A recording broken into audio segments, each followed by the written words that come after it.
Clare and Andy in the morning.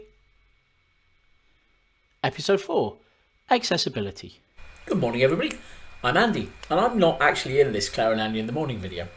Rather, it's a discussion between Clare and Emma Round, who's a member of our crew, about accessibility at Empire. When we recorded it a couple of months ago, we encountered a couple of technical difficulties, which I've done my best to ameliorate and largely failed. So please bear that in mind when you're watching the video. There's a little bit of audio trouble here and there, and Clare disappears on at least 2 occasions. But it's an interesting discussion, so I thought it was worth editing it together, sharing it with you so you can give it a look. I'll probably be back in the next video. Enjoy, and we'll be joining it just as Clare asks Emma to explain who she is. Bye-bye. Clare and Emma in the morning. Oh my gosh. My name's Emma. I'm a member of crew. I plot write at the moment, but I've worked in God and I've been member of the NPC crew before that. And I've also played Empire for 4 years. I've been LARPing for, well over a decade now. And I've also been a wheelchair user for the last 10 years. And I've been attending PD events since a few years before Empire began. Are you a Maelstrom veteran then? I'm not. No, I'm an Odyssey veteran. Oh, an Odyssey veteran, right. Yeah, back from the days when there was like that one accessible shower cabinet, and Bill, bless him, built me a ramp on my first day of being at my first Odyssey so I could get my wheelchair into it because there wasn't one, and I could go to the toilet. So, like, things have come a long way since those days. Yes, good. I'm glad we are trying and we are progressing, and I promise we'll keep trying. I wanted to talk to you was because you've been a plot writer. Yeah. And I'm quite interested in the procedures we're trying to put in place in plot to make it more accessible for people to go on quests and read documents and just be comfortable asking for us to make changes when they need to. Like, definitely, like, you can see it whenever we're writing something plot wise, a screen comes up asking us to type in sort of about the what sort of or ask us to think about the access requirements, like who's this suitable for, is there going to be smoke on the event, we're going to have flashing lights, any of that kind of information, and also lets us tell the refs or god or whoever the players ask who they need to contact for further information on it. So we've got those things set up. Like, so far, I've not been contacted yet about anything that I've written to go out. I don't know if the rest of the plot team more regularly gets asked questions on it. I'm not sure that the questions are being asked, or if they are being asked, that they're coming through to us at the moment. I know on a couple of occasions we have brought things through to earlier in the day and brought things on the field closer to the Sentinel Gate. But I don't think we get asked very often, and I don't know whether that's a case of because the information is available, people don't need to ask further, or people don't want to ask further because they don't want to bother us. Yeah, like, I think some of it is like, it can be really difficult to go ask, like, as a disabled person, there can be like, for every time you'll ask somebody and you'll get like a really good useful response, you tend to also have like at least 2 or 3 bad experiences with it. Yeah. So I think that can put people off asking unless they're absolutely desperate. I think there's also stuff around for quite a few of the players that I guess we'd expect to be asking, or often decide they just won't go on any of the quests or missions Because if they're, I don't know, say they're based in like the Wintermark field or something at the far end of it, walking to the Sentinel Gate on its own and back to the Wintermark fields a bit too far, let alone whatever they do on the other side of the Skirmish Gate. So at that point, those things like often don't get asked. All right, I think so basically the insurmountable problem is getting there before you do anything. yeah, like I think one of the like big insurmountable problems we have is just the size of the field in general, like because the play area is so massive. Like if you're talking like a 750-meter walk, like from side to side of it, which is nearly a kilometer, or is like 1.5 kilometers there and back, which is more than a lot of people with mobility issues can manage anyway, on the regular. But is one of those difficult things where you've got a large player base, and unless we take like active measures, I think, to reduce the size of the like main icy area, then it's going to continue to be a problem. For people that we do have, though, like I think making sure that they can just quickly ask the gates and things if there's going to be smoke, if they know they're sensitive to it and the like, is a really useful thing. We could probably do with publicising it a little bit more, though. That's the case with a lot of things. I think we find over and Right. over again that people don't want to ask questions about all sorts of things because they don't want to bother us. When literally what we want them to do is ask questions because it's not a bother. It's something we can fix. You know, we find it from everything from people not wanting to bother the egregores because they're busy, when that is literally their job. And when we can't get people to ask questions on that level, get people to ask questions when it's something difficult is so hard. Well, that's it. Like, I mean, it's going to be one of those things, and I think it's one of those bits that, like, we can't just tell our player base, like, for once, like, put a post up in 2018 saying, like, this is what we have for you, and then kind of expect that to get sort of remembered or get, like, really taken in by the player base. Like, I think that's going to need to be, like, a repeated Yeah. mentioning to them. Like, I think also letting them know that if they can get someone to go to God to check for them, that would be worthwhile. So Even if it's they probably don't. worth us posting about these things sort of the week before every event. That's it. Just letting them, just reminding what's sort of there. Like, because people forget, new players come along all of the time, and sometimes like our older players, like I don't mean the ones that have been coming for a while, I might know I suddenly always find call them the older players. I don't mean older, I mean longer term players. that's it. There are a load that are younger than I am, but like, yeah, Yeah, keep advertising what is available, I suppose, is key thing. And if we keep it in people's minds, definitely. that way we'll get more feedback as well for what we can improve in the future. Because I've got the accessibility page open on my Chromebook while we're talking, and I feel like there's useful information there. But yes, we need to get it out, and we're aware that a page on a wiki isn't something that people will necessarily seek out to learn about. Like that, and I think a lot of us who need to look at this stuff, like, you know, every time we go to a restaurant or like the cinema or just to meet a friend at a coffee shop, you start realizing how bad like accessibility information is in general for places that you'd think should know better. So when you start thinking about like LARP sites and things like that, then you just kind of assume the info's not gonna be there, which perhaps isn't the most helpful thing in the world, but kind of I think can be where a lot of us end up sitting regardless, which at that point, like, it's not the fault of Empire there. That's one of those like greater sort of systematic complexities that we need to find ways to like talk about and overcome. Yeah, that's interesting because you wouldn't necessarily assume the information is available, so you wouldn't go looking for it. That's it.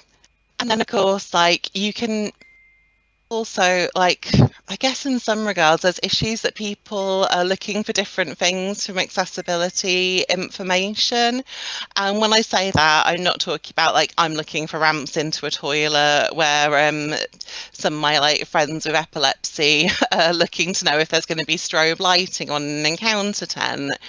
I mean, I'm looking for sort of the basics, like where can I get my wheelchair to and where can't I? And I know that some people are looking for things that are going to mean that they can experience the game exactly as like a non-disabled person or player would, all accounts and instances, which sadly isn't possible. And you could end up getting sort of sort of very conflicting demands when it comes to access requirements, what people expect to read, what they want to read from those pages, which can make it a bit difficult to frame them helpfully, I find. Okay, that's interesting. I suppose with one accessibility page, we're trying to cover a whole sort of range of issues, and we're bound to miss some. Like for me, I think the entire thing is making it very, very clear that there's sort of that like this stuff's been thought about, and that there are clear lines of communication and things that people can reach out to check on, because it would be an extraordinarily large page if you went through like condition by condition, impairment by impairment, and listed all of the different ways that you could help people overcome symptoms of whatever their condition is, so that they can participate in the game. And we But would then still miss also, things.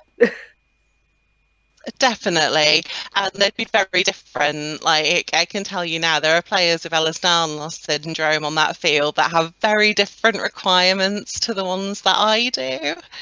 Um, it's making, or it's trying to keep pushing that you will communicate with you, you communicate with us, and starting to like build a culture of it, which is kind of a new thing for a lot of disabled people, and it's something great that I think that Empire is starting to really build on, like making it okay to ask, letting people know that this is a place where they can be out and proud if they wish to be about gender and sexuality and things, but also they can talk about their access requirements, chat with people, and work out sort of like reasonable ways of coming to terms with them, finding ways of managing like any issues that are there, and also finding ways of like accepting where the limits and things are field at the end Yeah, of the day. yeah. I talked to Ambrose earlier about the work they do on field, and we joke a little about Ambrose's quest to remove all steps, but it's important. It's important, and we've already talked about the fact that the main plot hub, which is Matt's box that he works in, has a huge step up to it. Yeah, like come up to the side of it and knock on the door, or like freak it open and yell in generally to get attention, which is fine. Like I'm not sure if anything goes on in there that I'm missing out on, but so far I've been able to work around and like get everything that I need and want. I've always felt supported by like Raph and Matt when it comes to plot stuff in there. Yeah. To be honest, I don't think anything goes on there that you're missing out on. I've been in there and it's been subjected to some very very long and tedious conversations about things I have no interest in by accident and not really known how to leave. But talk about limitations is interesting because you know me. I want to make everything all right for everybody all the time, and I Noble struggle to goal. reconcile the I struggle to reconcile the fact that ultimately we're in a field Right. with making it perfect. we're in a field and we have a game that puts an awful lot of importance on either very social role play or going off and getting involved in a fight. And it's the event that we're running. But if you're in a situation where you don't particularly like talking to people that you don't know, and you don't like going off and fighting or can't go off and join in the fights for one reason or another, then like there is a reality there that you are going to probably find you miss out on things unless you can find other stuff to build the game around. Um, you're probably not going to enjoy being a senator and having to talk in front of a lot of people if you don't enjoy talking in front of a lot of people, you know? Um, and like there are those limitations. Like it can be really, really tempting to be like, oh, there's some wheelchair users who come to Empire, therefore the field is really wheelchair accessible. But the field's not really wheelchair accessible. Like I get through it through like pig-headedness and determination, and also because I'm like ambulant and I can move one of my legs. So if I get stuck in like a pothole, I can generally hop myself out of it. And because I don't mind asking strangers to give me a shunt if I've got stuck in the mud on my own, or I have my partner there to help me about, that's not the case for every wheelchair user. Like that's not like by definition sort of an accessible environment. If you had like someone come round like do an inspection or rate sort of like the access, it probably wouldn't come up that high on like the wheelchair side. It's also like again, it's a very big uneven field, which is an issue when it comes to mobility. And I think these things have to be, I'm a big fan of being like, this is what we have at the moment, this is what we've got at present, and we will talk to you about looking to see where we can incorporate things. But these are also sort of the limits of the event.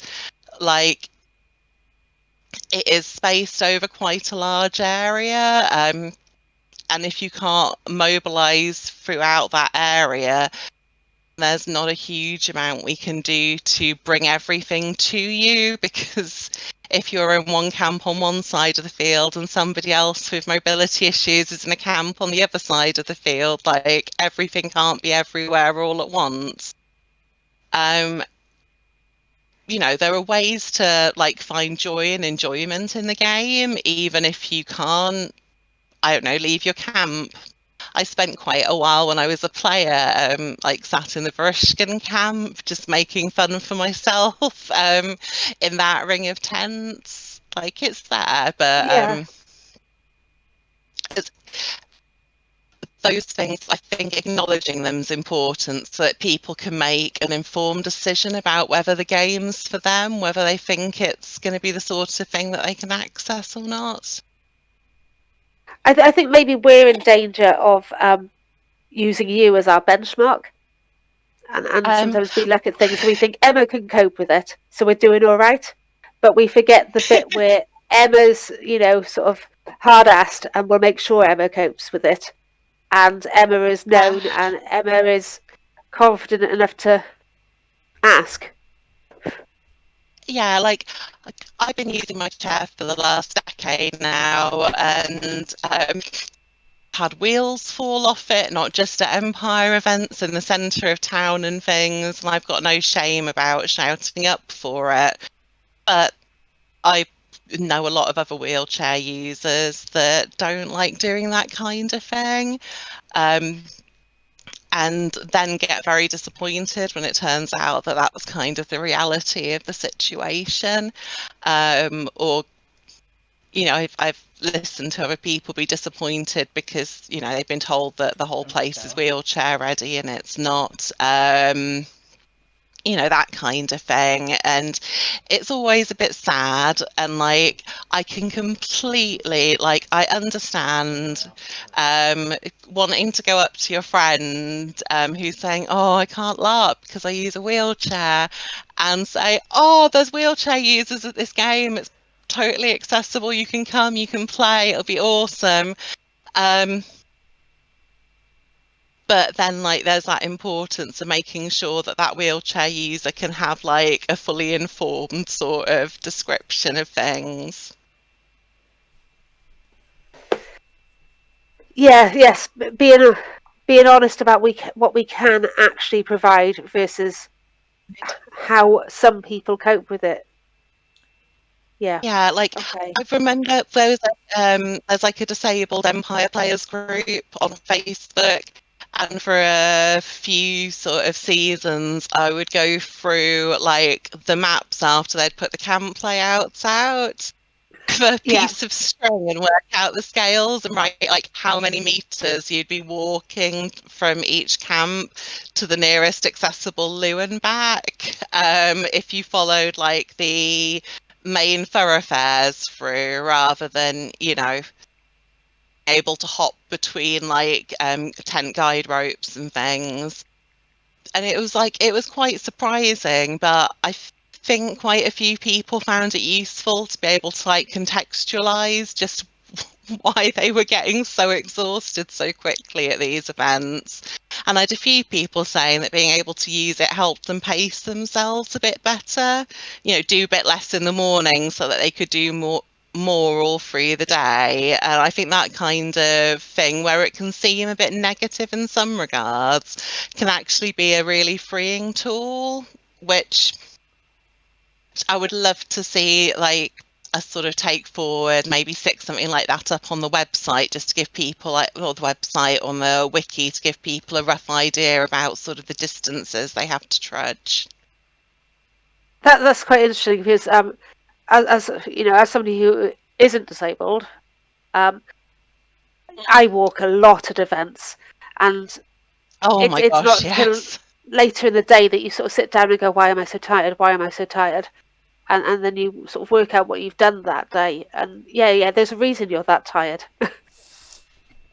I'll go out to Yeah. NPC and I'll be doing an NPC that has to pop round at most of the camps and just offer something and then head back to the monster hut. And I'll discover that my wheelchair battery is half empty by the end of it, and I'll be thinking, how on earth? I just did a quick lap around the field, and then I think about it, and I'm like, no, actually, that was quite a distance under over uneven ground there. No wonder it's exhausted. Yeah. You say I just popped there, but yeah, popping there is a distance. It is really, yeah, and it's one of those things that, like, it's really easy to forget about, but it's a thing. Like, I think, yeah, if we can get to a situation where we can kind of like, as well as celebrate all of the good stuff and the things that we've put in to make the game more accessible, to also look at like to keep acknowledging where the limits are and to try and not look at those as like us saying that we're rubbish or we've not done enough or we're not trying hard enough, but more to look at it as us saying, look, we can see where the issues are and we're going to like gently publicize these as well so people can make an informed decision. We're going to use it to in fact improve our sort of access and make it better for disabled people who are interested in playing our game rather than worse. To be honest, I'm finding it quite interesting because obviously I can look at it from a very outside point of view and go, well, Emma can cope, but we've built ramps and we've said that all our text will be in a sensible font and design so people can read it. But if you don't have the issues, you don't understand where the issues are or how important they are. It's one of those really difficult things, and then like those, and then you got sort of that wider context of like sort of general disableism, like that kind of adds on to it, that makes it that little bit more difficult and unlikely for people to ask. That means that there needs to be like a little bit more coaxing because there's not always that trust in people to sort of like prove from both sides, which feels unnecessary when you sort of you don't experience it on a day to day. But when you do experience it on a day-to-day basis, like that constant sort of chipping away, that ever increasing amount of like bad experiences, some of which can be, really quite nasty, can start putting you off. And it's a shame because it means in many ways it places like an extra level of need on organisers to be like really proactive about this stuff, to show that they can be trusted, to kind of like win that respect, which feels unfair when they themselves haven't necessarily done anything to destroy it or harm it. You do not want to be about ground level, little moth. Yes, that's quite interesting, because that's similar to a problem I think we have with conduct as well, in that you have to, as an organizer, you have to prove yourself, that you have to prove to your players and to the surround wider community that this is something you care about, and this is something you will respond to, and this is something you will take seriously. But the only way you can do that, you can put the procedures in place and you can write the wiki pages and you can post them on Twitter, and that's great. But the only way you can actually prove yourself is by having something to prove yourself against. So you get this cycle of we need people to tell us so we can do things, so we can prove ourselves, but we need to prove ourselves so people will tell us. That's it. Like, so I think part of that definitely, like, if we can increase the amount that we remind people that this stuff exists, it would be really, really useful. If we're very mindful about sort of the language and things we use around it, like there's always this sort of notion, it's often used to sort of drive back like access stuff and improvements, that non-disabled people will use it to somehow cheat or get things or get privileges or get advantages. And the vast majority of the time, non-disabled people don't do that. It's for accessible loos. Anyone can just order one of those over the line. It's not like the postie comes and like checks your CRIP status before they hand it over to you. Like, show me just how badly your legs don't work before you have your radar key. But non-disabled people don't go out and buy those in large numbers. Like generally, like the amount that claim that they do is minuscule, and often those people actually, when you listen to the reason they've decided to get one of them, you're like, well, you need it just as much as I do. Like, you may not define as disabled, you may not call yourself a disabled person, but you do need like the toilet a lot more, or you do actually benefit from not having to walk as far, or whatever it is. Okay, that's interesting. So Yeah. putting procedures in place benefits the people who don't identify themselves as disabled as well. Yeah, no, it really does. And again, like often a lot of things that will benefit disabled people, you'll find will benefit mothers and fathers, for example, parents. That's the word I was looking Yeah, those for. people, yes. Yeah, parents, people with little ones, who have to like carry the child around all day, or need to know like that there's a short and easy route outside of LARP, need to be able to push a pram or a buggy or something like that into a toilet easily without there being a load of steps into it, or need the extra room. This sort of stuff's all like, it's really useful for a large variety of people. It's also useful for the player who came in like as a non-disabled person and had a nasty fall on the Friday night skirmish in the woods, and now can't get upstairs to the loos that they would normally use.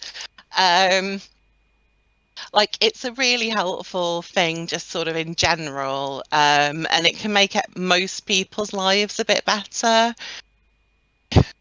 We start getting, there's always a lot of talk about access clash, which is something that kind of puts my teeth on edge just a little bit, because it's often one of those phrases that you sort of hear used, and people, oh gosh, will turn around to you and say, well, there's always people that have like clashes with your access needs, so we're not going to try and do any of them. Oh, Like, okay. you That's, say you yeah. have to go to the loo, but somebody else might prefer steps. So we're going to keep steps in. You're like, oh, what are you doing to me? I need to pee. I've got to go somewhere. My wheelchair I isn't a hadn't heard about commode. that before. That's, yeah, I hadn't You heard of not? that. Oh, That's, lucky thing. It's one of those, and you will get some environments where some people benefit from like really loud, clear noises, or some people like to work in a big group and like flourish in those kind of environments, and some people like it to be very quiet, one person talking at once, sort of environments to be able to feel like they can flourish. Like for me, as long as that's signposted in advance, then that's kind of what's important. And honestly, I think listening to a lot of our player base might be something that we may want to look at signposting when it comes to encounters and skirmishes in the future. Like whether this will be an environment, like whether they'll be going into a tent and they'll need to like compete with a lot of other people talking at once, or whether it'll be a lot quieter and stiller. I'm not sure how we'd quite phrase that, but so might be something that we looking at the accessibility page on the wiki, we what we talk about, and you've said that when you write a plot, you get prompts up to say what comes up. yeah. So So it's things like, we don't really I'll look carry at on. sound on there, but maybe that's something we should look at. I know Phil from Monster has been looking at things like putting a closed loop system into Conclave. Oh, that would be good. Like if that's possible, that would be excellent, I think. I, so yeah, like sound levels could be a really useful one. We have a large number of neurodiverse players, which is excellent, but you'll find like sound levels can be a bit of an issue for them as well as for people with auditory impairments and the deaf community. I've made a note. I've made a note. I've now got 3 notes. That's quite good. I don't usually write any during a meeting. Oh, bless. No, Like, it's good because if we don't have these conversations, we don't learn these things. Yeah, it's a good thing. Like what we there are talk about for plot is where it's going to be, because obviously this goes into the distance thing we've talked about, and we have ways where we can do things like cut out the sentinel gates for people to get into encounters, so we can reduce the distance. But as we've said, there is still going to be a physical distance that needs to be crossed to get to one. When it's going to definitely. take place, because we're aware of obviously light levels and times people need to take medication and things like that. I think combat is interesting because I know you ran Under the Stars where you had your whole awesome combat system.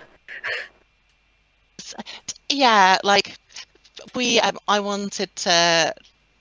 I'd had a lot of people telling me you couldn't make an event fun and accessible for like so many years you would not believe, and it's normally like the reasons like, oh no, you have to sit in this one hut for the entire weekend, Emma, whilst everyone else goes off and has like adventures and like scripted quests and gets to meet cool NPCs and do heroism.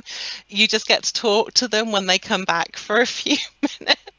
And Oh, will maybe give you like a vision, so they've got a reason to chat to you. And I'd be like, can't I go and do some of this? And they'd be like, no, like that's not for you. Um, if we made it for you, then none of the other players would have fun. I was like, oh, sod it, I'm gonna try and write something because I can tell you can have plenty of fun playing a game where people aren't necessarily lamping you around the head with a rubber mallet. So we did a more sort of like theatrical version of combat with like the blows so pulled they didn't connect with people, or if they did connect with people, it was like so super light. Had people just sort of announce the calls, and because we had like a small number of people involved in anything, that worked for us. I can't see that being quite so easy in like one of the major battles, Empire, for example. Yes, yeah. And of course, the other problem we have with combat is we rate our quests that people go on, don't we? With combat likely, combat unlikely, combat expected, which is good, but we can't control player action, and if a player decides to kick off, And that's it, like combat only if you kick off is kind of what you want to put down in a way, so that people know they can go on it and like it's not necessarily being scripted in. Like that's kind of what I want to hear when I used to look at those things to see if I could go on a quest or a skirmish. Because I'm not particularly safe in a combat situation. Like I can take a few whacks to my body and stuff, but if I get caught in the wrong direction, or if somebody runs straight into my wheelchair, like we've got a problem. Also, if I get my wheelchair stuck in a little rabbit hole or a pothole, I can't escape, and that is very sad for me and for my poor character, who will get destroyed by the monster crew in seconds. yeah. So Same, there are definitions on the wiki of what we mean by all of those, and again, this comes into something where we should promote this page more, so we can talk more about, and people can have. If we can get an understanding of these terms in the player consciousness, that would be really good. definitely. Because it's really it's very exciting to go on any kind of quest where it feels like there's some kind of threat to your character's life, where you've got that might not come back through the Sentinel Gate if I don't do the right things, or if I make certain choices, like this could be it. And it's like for a lot of us, that's a really nice thing to know and to still be able to experience. Like everyone likes, well, most people like a nice heart racing quest, I think. Yeah, that frisson of the thing that gets your adrenaline up and That's makes it it. real. Like when you go meet a winter eternal in a tent and you suddenly get that chill and that, oh gosh, they might just kill me because I've said the wrong thing, a horrible curse on me and my family. Oh no. Beautiful. And like one of the things, oh sorry. No, I was going to go back to my list, but to be honest, my list is pretty dull, because the next thing that comes up is what light levels can you expect? Yeah, I mean that's an important thing. Like to an extent, like I think having the answers to like the popular questions and things pre-written out. So like what light levels can you expect? Will I be able to get a seat? Or, you know, will someone be able to carry my chair for me? You know, do you have a Yeah, member of crew that can help out with that? Or like are they going to be flashing lights? Is there going to be a lot of smoke for like, you know, will I have breathing issues inside this tent? Really cool things that we can tick off, but then like making it sort of and getting it into everybody that's player facing, especially that if someone comes up and asks these questions and there's not an answer, to like enthusiastically attempt to contact the plot crew and things about it, rather than to I don't off or try and be like, oh, they might not answer, they've been very busy, it might be a long time before you get your reply kind of responses. yeah. So ultimately, what we're saying is we're trying quite hard. There's obviously always places we can improve in, and what we need to do is keep promoting what we can do and how we can adapt things to support people's needs until So like just to raise confidence that we will try when you ask a question, when one asks a question, not you. it, and like even if it's not something that we can do anything about now, that it's going to be bad, we'll either bear it in mind and bring it forward, and try and do something about it maybe at a later date when we're able to, or we'll try and make sure that it's noted that this is actually something that we can't do because of the field, because of the outdoorsiness of it all. Like we can't put a tarmac road in, that's not happening. So that people are aware of that, and so that we can make sure that anyone coming forward in the future with like similar requirements is told that this is like one of the things that we can't manage.